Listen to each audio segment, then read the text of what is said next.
He's lost his presence. The fact that he's not double-crossing, he's not expecting double-crossing, he's not, like, he's missing his edge. And, like, you could say, oh, well, you know, he's older, right? So they're showing, it's like, but why? It's like the fourth Pirates of the Caribbean, where they have Captain Jack Sparrow falling on his face. And it's like, you took this great character and you wrecked him.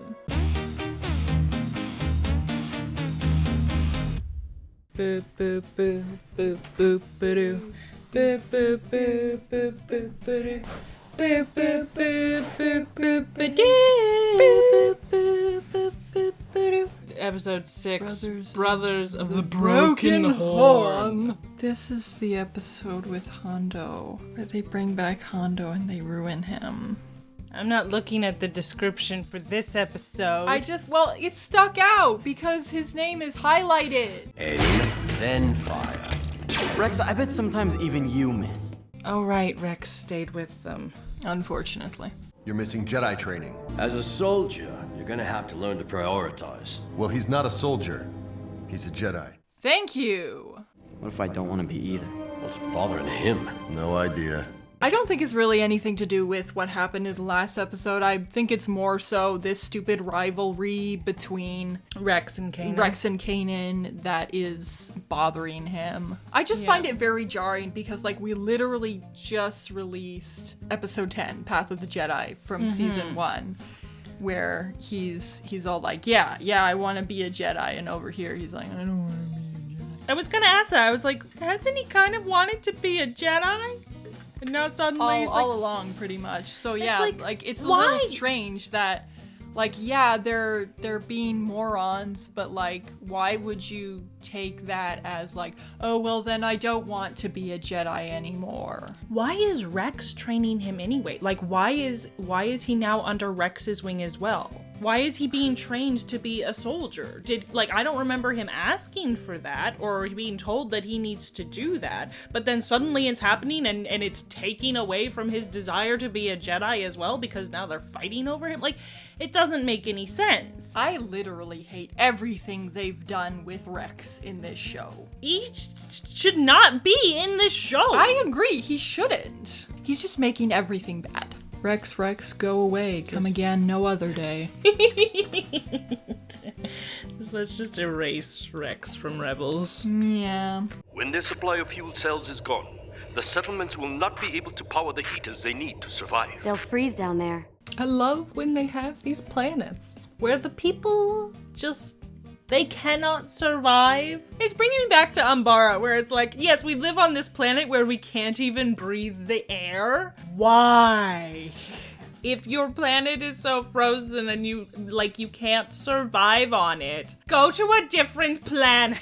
Yes, please. There are a lot of options. And there are so many species that it's like, there are species that can survive on a freezing cold planet. Yeah. So they can live there and you can live somewhere else. You can do a little swap. Yeah. Hey guys, do you want our planet so we can have yours? Thank you. That'd be great. Why? I asked you to clean the ion scoring off the Phantom's exhaust ports.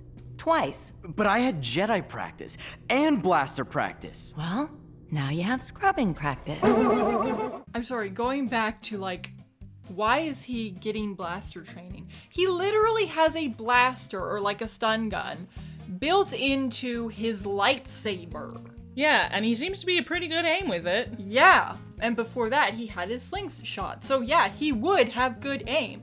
Why does he need blaster practice? Yeah, and the fact that it opened with aim and then shoot. Like, he already knows how to do this. Yeah, why are we stuff. having this be a problem for him? Incredibly dumb. And then, yeah, Hera's getting down on him too. Like, obviously they're doing this to build up to something, but it's a bad setup.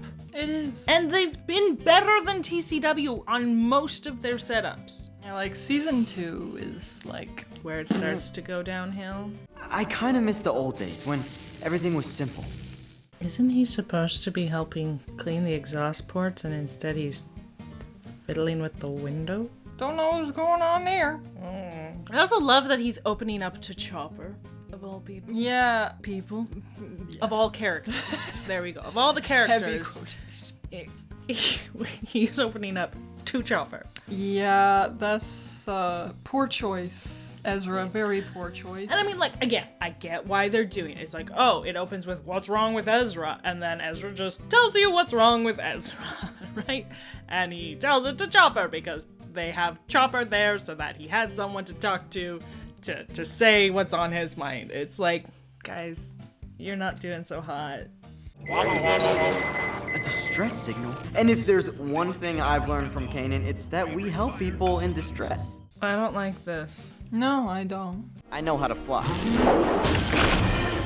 Yeah. He being an idiot.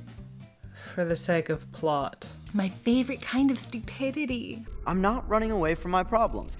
I am simply helping someone with their problems. And again, just the on the nose, like, bare your soul for the audience's sake. Like, literally the only reason Chopper is with Ezra is to have somebody for Ezra to talk to. And it would be a much more interesting dynamic if it was someone who could actually hold a conversation back. I wish they swapped Chopper with Sabine. Sabine is higher ranked than him, and she wouldn't let him go. Like, that's literally what I was just about to say. If you put any other character from the Ghost Crew there, they would say, no, we're not doing that, and I'm able to stop you. What about Zeb? For any of them, you'd have to have a motivation for them to go along with him. And I don't know what Zeb's motivation would be. He and Zeb have done harebrained things before, so Yeah. I could see it being in character for Zeb. Yeah. If you had established that Zeb was, being stuck doing the cleaning with him and didn't want to do it, And then it could potentially work. they do 'Cause, do have a more brotherly dynamic. Mm-hmm. So And Zeb is immature enough to, be like, yeah, let's get away from cleaning by doing this thing. Mm-hmm. So, yeah, it could potentially work. just get Chopper out of here, please. Oh, look! Shouldn't there be a port, like, right next to the door so that he can open the door? And Ezra didn't notice that. Of course not. Look, he found the power cells that they're looking for. How convenient. How convenient. They're shut off. No, they're not. Where'd my droid go? Now he notices. I once was a captain, you know. Back when I was actually a good character, mostly. The way his design has changed. He's lost his presence. He's lost his sense of style, I think. Yes, that is a big part of it. But, like, he used to have, like, the broad-shouldered, like, ship's captain jacket, right? Yeah, And I love that jacket. everything about him is leaner, and he's got this funky jumpsuit on that doesn't even fit him. Like, the sleeves are too short and the helmet's too small, and like even like I understand it shows aging, right? Having the spines or tusks, whatever you want to call them, around his chin, like they're longer, they're wider, right? But like it doesn't work for me. I don't care for this design. And I think the biggest reason is overall he's just kind of lost that sense of presence, the style and the way he carries himself and the just how he's built. And I think like even the way he talks has changed a little bit. It sounds like the same voice actor. I don't not know. It quite feels different. Yeah, different writer though, so sometimes they just don't quite capture the same feel. But I guess part of it is they're bringing so many cameo characters over from TCW. But this show is for a younger audience. Yeah, true. So it's like they wouldn't have seen TCW before seeing this. And if they had seen TCW, if they were old enough to watch TCW, then this would be too young for them. And yet it's not a generation apart, so that it's like, oh, now I'm showing this to my kids, and so the cameos are there for me while, the kids enjoy the rest of it, right? Like, there's not that big of a gap. This came out like right after the buyout. Yeah, so like 2014. And TCW was like 2008. Mm-hmm. So, like, the kids who grew up on TCW are not sitting down to watch this with their kids. Like, that's what I'm saying, right? So it makes no sense to have these cameo characters in here because, like, they have it backwards. Yeah, you want to tell a story? Tell one to the Empire while I try to get the power back on. Hello? How can we help you? Attention transport, you have breached an Imperial checkpoint. Hyperspace would be good.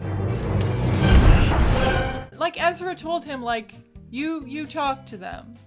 And he says one thing to them and he's like, can we get out of here now? Like, but I mean, like, they're just like, hey, you've breached a checkpoint. And then they just start firing at him. There's no, like, can you identify yourself? Why are you here? Right? Like, it's just, hi, now we're gonna shoot you. Maybe, like, why say anything to him? Shoot first and ask questions later, like, I guess. I'm gonna tell you why we're shooting at you, and then I'm gonna start shooting at you. Okay. It's like, what's the point? Empire bad, by the way. Yeah. Then the other thing is, like, what are you planning to do here, Ezra? You're just gonna jump into hyperspace with him and go who knows where? Priority is just to get out of there, I guess, and figure out what next later. It looks like we are off on an adventure. Great. Okay, so all of that was how they got Ezra to be with Hondo for the rest of the plot. Okay. That was a horrifically forced setup. It was, yes. I do not like it. And again, it's like, okay, why are you bending over backwards to force this cameo and have him go on an adventure with your cameo character? Yeah, like, I think they did if I recall correctly, I think they did a better job including Lando more organically than what they're doing here. Mm-hmm. I mean, do I remember? That was a long time ago in a galaxy far, far But I guess away. I don't remember, like, picking out significant problems with the setup of bringing Lando in. It was definitely like, okay, here's a cameo. Yeah, but it wasn't like, okay, this was all very forced just for this to happen. Mm-hmm. Whoa, power generators? That's what you're smuggling. I guess it makes sense once he saw what was in the crates. He's like, oh, okay, I can get that. And so then, like, I'll stick it out with this. But, like, before that, I would have expected him to be like, okay, I'm glad we got that sorted out, but, like, I gotta get back to where I was now. 2 crates and you have a deal. 2. And we split the profit of the 3rd. Deal! I do like that bit with Ezra, and it makes sense given his kind of street know-how that he would have that up his sleeve in a sense. I turn them on. I turn them off. I love it. The way you strike a bargain, you remind me of a great pirate I know. Me! Ha! This could come in handy if he gives us trouble. Hang on to it, Chop. I would not trust Chopper with anything, least of all the remote for those creepy-looking droids. I just don't find it very believable that Hondo, of all people, would not notice that someone had swiped something off him. I'm waiting for the other shoe to drop, because this is Hondo, right? So there's no way what he's agreed to is what he's going to actually stick to. That there's no way he actually, like, trusts Ezra. Why am I having trouble with his name? Ezra, right? You're thinking Ezran from the Dragon Prince? Yes, that's why. Okay.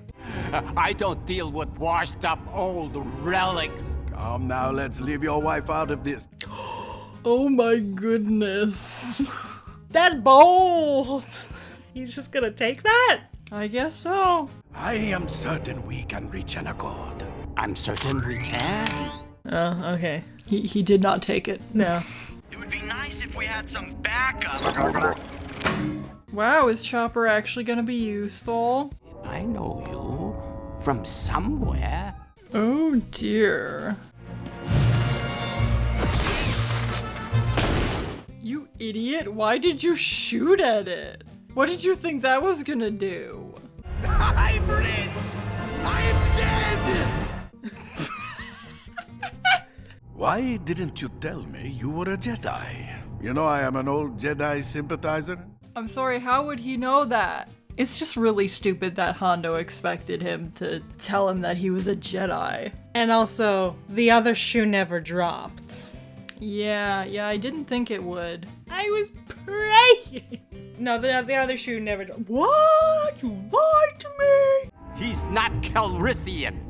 You lied to me? I knew I liked you. I'm like, yeah, I like how they have the humor of it. Like, I knew I liked you. Like, they do kind of have his old character in those regards, right? Like, but yeah, the fact that he's not double crossing, he's not expecting double crossing, he's not like, he's missing his edge. And like, you could say, oh well, you know, he's older, right? So they're showing it. It's like, but why? It's like the fourth Pirates of the Caribbean, where they have Captain Jack Sparrow falling on his face, like failing. Yeah. And it's like, you took this great character and you wrecked him. He's lost what made him like so entertaining. Like, yeah, Hondo still has the wisecracking and you know, smart mouth and still that appearance of swagger, but like, he's lost his edge. Tell me, what is your name? Your real name? Ezra Bridger. Why would you tell him your real name? I don't understand people who give out their real names. Well, at this point, I guess, like, because they both saved each other's lives, so I guess. Playing D&D, like, the number one rule is you never tell people the truth. And I played with a guy who, like, I literally had this conversation with him, like, you gotta stop giving people your soul on a silver platter. Literally every person we meet, you're just telling them everything. Play your cards a little closer to the chest, please, before you get us all killed. Maybe I would make a pretty good pirate. Inquisitors don't hunt them, do they? You stupid, they still hunt Force sensitives. Yeah. It's not like that part of you is gonna get turned off if you become a pirate. Stupid. Though, does he realize that they hunt Force sensitives in general, or does he think, no, they just hunt Jedi? I don't think so. Well, when he infiltrated that Imperial Academy, right, then they were weeding taking the out Force-sensitive students. And he didn't know what they were doing with them. But yeah, like, from that alone, I think he'd know that the Empire has a general interest in Force sensitives. Again, playing devil's advocate for the show. If he's running with a pirate, you know, all over the galaxy, keeping on the, you know, down low, because they're on the shady side of the law and such like that, like, it's not exactly the same as being in the Imperial Academy, you know, like, so obviously it is his, oh, I don't know if I want to be a Jedi, is connected to he's afraid now because of what happened with the Inquisitors, which is fair. Yeah, they did almost all die, so. And the fact that, I mean, like, we're 2/3, 3/4 of the way into the episode, and that's when it's, you know, revealed that's why. So, like, the stuff he was saying earlier, while it was on the nose and being very open with a character who's, why would you ever be open with Chopper? It wasn't everything. I just find it strange that it would hit him so hard this time, because, like, they faced off the Grand Inquisitor at the end of season 1, and he very nearly killed both Ezra and Kanan. Like, Kanan literally thought that Ezra was dead. Yeah, so you'd think so, yeah, almost dying would kind of impact Ezra a little bit more rather than the second time he almost dies. Again, playing devil's advocate is like, oh, well, the first time it happened, it happened, but then the second time it's like, wait, is this going to become a thing? That's the best excuse I can give, and it's not a very good excuse. But it's also like, Kanan at the beginning is like, where's this coming from? Oh, I don't know, Kanan. What just happened? Maybe these two things are connected. Go to the galley and bring me the most expensive drink you can. Yeah, I think I'll go with him. Of course, partner. Vizaga, you? What are you doing here? Wasn't he supposed to be going to the galley to get himself a drink? How'd he end up in the brig? I will invest your share wisely. Thanks a lot, partner. I mean, like, Hondo was right there. Why didn't you try to stop him if you didn't want him to leave? I'm sorry, very sorry, but I do not work with droids. Okay, he's taking the Phantom. Oh, Hera's gonna be thrilled. Just so you know, at one time, I might have joined your crew. You truly are a Jedi. What's that supposed to mean? Yeah. I used to be like Hondo, out for myself and alone. But that's not who I am anymore. What? The whole episode, he spent acting like his old self. The way he was when he lived alone on the streets. Sort of, but he was trying to get the generators. And I think it was pretty clear he had them in mind. The Ghost Crew's mission in mind. So there is that. That was always, in my opinion, clearly in the back of his mind that he was going to go back to them and he didn't want to go empty-handed. And, I mean, I will say that both they showed that both his Jedi abilities and his shooting needed some work. As far as we can remember, at least with his shooting, it seems like he got a little nerfed. But I would say, like, with his Jedi abilities, seems on par with where he's at as a Padawan. He hasn't shown, like, a lot of skill in that regard yet, and when you're faced with something that's twice as big as you and trying to surround you, and it's fair that that would give him difficulty, especially when there's other distractions and things going on in that regard. But, like, yeah, it felt weak overall. The setup wasn't good, and everything after that was just meh at best. So, like, again, like, there's little aspects of it that's like, okay, that's not bad. But then everything around it was just like, eh. And even the title, the Brothers of the Broken Horn, it's like, there was no theme of, like, brothers between him and Hondo. Like, they didn't leave as like, we have bonded. Well, they sort of did, but, like, not really. Hondo was being Hondo. And Ezra's, like, keeping him at an arm's distance because he's like, nah, I'm not where you're at anymore, bro. It's not really like, we're brothers from now on. I don't know. It wasn't a great episode. Which is shame because, yeah, Hondo was a fun character in TCW, and it would have been nice to relive that fun. Anyways. Thank you so much for watching. Don't forget to do all the things. Consider joining our Patreon. We have exclusive content, exclusive reactions actually. We're currently recording our reaction to the TCW movie. Yeah. So by the time this comes out, it will have long been out on Patreon. Yes. So if you're interested, it's on Patreon. Yes. We also have some Tales of the Jedi reactions over there. What else? Our rewrites, our full rewrites. Mm-hmm. So, yep, check those out if you're interested. There's stuff over there. There's stuff. And we quite often, almost every video, we release early. And also you can contribute through Super Thanks, which is not on here, but I'm just gonna pretend that this isn't as I should probably just switch you it. could put the Super Thanks symbol inside the bell. Also, comment below. And subscribe to the channel so you can stay up to date with all our content. Give the video a like, share it around. Do all the things. Yes, do all the things. Thank you again. Yes, and join us next time. Yes, we will see you in the next one. For an episode that is unfortunately the Master. Co-directed by Filoni. So it's going to suck. Yay! It doesn't matter whether his name is on it or not.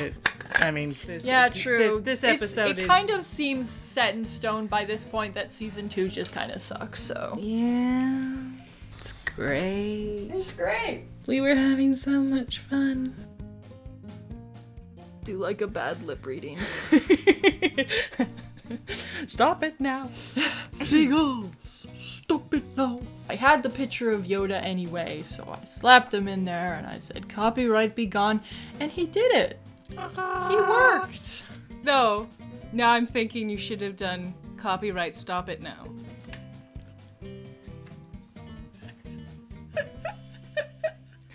But copyright be gone is more succinct. I want to see who wrote this. Director was Saul Ruiz and the writer was Bill Wolkoff. I'm sorry, but his last name is so close to walk off that I just find that funny.